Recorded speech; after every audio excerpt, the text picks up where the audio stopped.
గురు సాక్షాత్ పరబ్రహ్మ తస్మై శ్రీ గురవే నమః.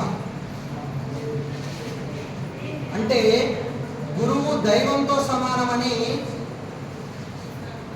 ప్రాచీన కాలంలో మన ఋషులే వారి యొక్క అభిప్రాయాన్ని తెలియజేయడం జరిగింది. గురువు ఒక శిష్యుని యొక్క తలరాతనే మార్చగలడు. అందుకు నేనే ఉదాహరణ. నాకు చిన్నప్పుడు తల్లిదండ్రులు లేకుండే. 6వ తరగతి నుంచి 9వ తరగతి దాకా విలేజ్లో హాస్టల్లో చదువుకున్నా. హాస్టల్లో చదువుకున్నప్పుడు 9వ తరగతి అయిపోయింది, 10వ తరగతి పోదామని అనుకుంటే హాస్టల్ మా ఊరి నుంచి వేరే గ్రామంకి ట్రాన్స్ఫర్ అయింది. ఇంకా నాకు ప్రియమైన గురువులందరూ మా ఊర్లోనే ఉన్నారు.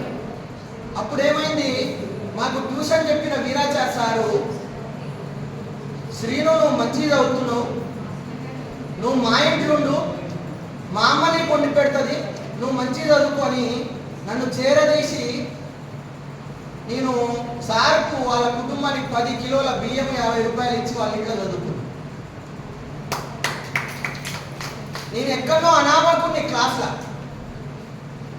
అప్పుడు ఆ 10వ తరగతిలో నేను క్లాస్ ఫస్ట్ వచ్చిన. అంటే నా తలరాతనే మార్చిండు మా వీరాచార్య సార్. తర్వాత అదే సార్ దగ్గర టీటీసీ కోచింగ్ పోయిన 1100 ర్యాంక్ వచ్చింది. తర్వాత టీటీసీ అయిపోయింది. అదే సార్ దగ్గర అదే సార్ తోటి అందరం కలిసి చదువుకున్నాం. డిఎస్సిలో 20 ర్యాంక్ వచ్చింది ఉమ్మడి నల్గొండ జిల్లాలో 2006 డిఎస్సి. అంటే తల్లిదండ్రులు లేని ఒక విద్యార్థిని జీవితంలో స్థిరపడేటట్టు చేసిండు మా సార్ మమ్మల్ని. అంటే ఇప్పటికి కూడా నేను సార్ దగ్గర సార్లను చూసి నేర్చుకున్నా. నాకు తల్లిదండ్రులు లేకున్నా సార్లను చూసి సార్లు ఎట్లా జీవిస్తున్నారు, వాళ్ళ యొక్క జీవన విధానం ఏ విధంగా ఉందని నేర్చుకొని నేను మళ్ళీ ఈ స్థాయికి వచ్చి నిలబడ్డంటే నా గురువులే నాకు తల్లిదండ్రులాగా నేను భావించి. మాకు తెలుగు నేర్పిండు ఎస్వి రాయ్ సార్. తెలుగు చదవడం నేర్పిండు. కాసిం సార్ కూడికలు తీసివేతలు గుణకారాలు నేర్పిండు. భాగ్యలక్ష్మి మేడం తెలుగు పద్యాలు నేర్పిండు. లక్ష్మీనరసయ్య సారు హిందీ చదవడం నేర్పిండు. కోడి మల్లయ్య సారు ఇంగ్లీష్ చదవడం నేర్పిండు. మా వీరాచార్య సారు నా లైఫ్నే మార్చేసిండు. సారు ఎంత ఆసక్తిగా గణితం బోధించేదంటే 2 భిన్నాలను కూడేటప్పుడు ఒక కవితలాగా చెప్పాడు. హారంతో చెయ్యాలి భాగహారం, లవంతో చెయ్యాలి గుణకారం అని. ఆ కవిత ఇప్పటికి కూడా గుర్తుకుందంటే చూడండి మీరు.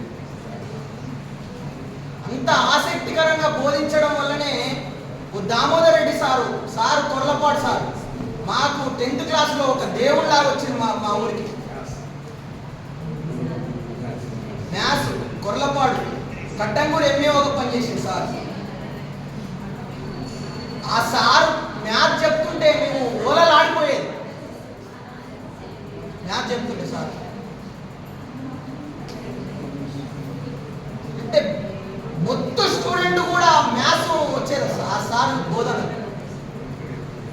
అంటే అంత మంచి గురువులు, గొప్ప గురువులు లభించడం వల్లనే మరి మీరందరూ కూడా గొప్ప గురువులు లభించడం వల్ల మనం ఇక్కడ ఉన్నాం. మరి మనం కూడా ఉపాధ్యాయ వృత్తిని చేపట్టినాం. మరి ఇటువంటి గొప్ప వృత్తిని చేపట్టి మనం శాయశక్తుల కృషి చేస్తున్నాం. నేనైతే సార్ ఇంటికి పోయినాక కూడా 2 గంటలు పిల్లల కోసమే పనిచేస్తాను సార్. ఇంటికి పోయి ఇక్కడి నుంచి హైదరాబాద్ 1.5 గంటల ప్రయాణం చేస్తా. ఇంటికి పోయినాక కూడా వర్క్షీట్లు ప్రింట్ తీస్తుంటా, వీడియోలు డౌన్లోడ్ చేసి వాట్సాప్ గ్రూప్లో పెడుతుంటా, పిల్లలకు వర్క్షీట్లు ఇస్తుంటా. అంటే స్కూల్లో 1 నిమిషం కూడా ఖాళీ ఉంచారు. మొన్న కూడా ద్రౌపది ముర్ము గారు ఒక మాట అన్నారు, ఇప్పుడు కావాల్సింది స్మార్ట్ తరగతి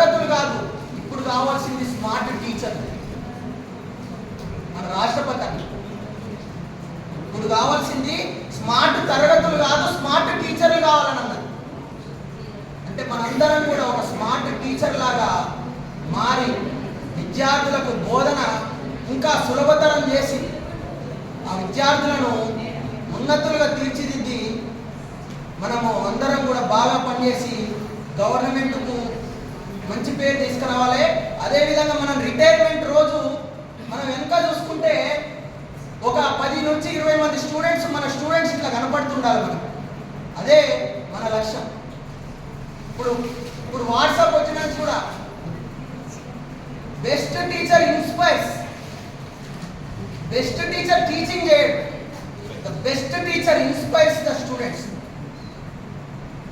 అంటే జీవితంలో ఎలా జీవించాలి, జీవితంలో ఎలా సెటిల్ కావాలని ఎప్పుడు కూడా ఉపాధ్యాయుడు తప్పించుకోవాలి. తన విద్యార్థి ఏ విధంగా జీవితంలో స్థిరపడాలని తప్పించుకోవాలి. అప్పుడే గురువు యొక్క జన్మ అనేది సార్థకమవుతుంది. కాబట్టి నా తోటి సోదర ఉపాధ్యాయులు అందరికీ కూడా శుభాకాంక్షలు తెలియజేస్తున్న ఇటువంటి మంచి సందర్భాన్ని తలుచుకుంటూ అందరూ గొప్ప గురువులందరికీ కూడా నా యొక్క పాదాభివందనాలు తెలియజేసుకుంటూ అందరూ బాగా పనిచేసి మన విద్యార్థులను బాగా తీర్చిదిద్దాలని కోరుకుంటూ థ్యాంక్ యూ అందరికీ.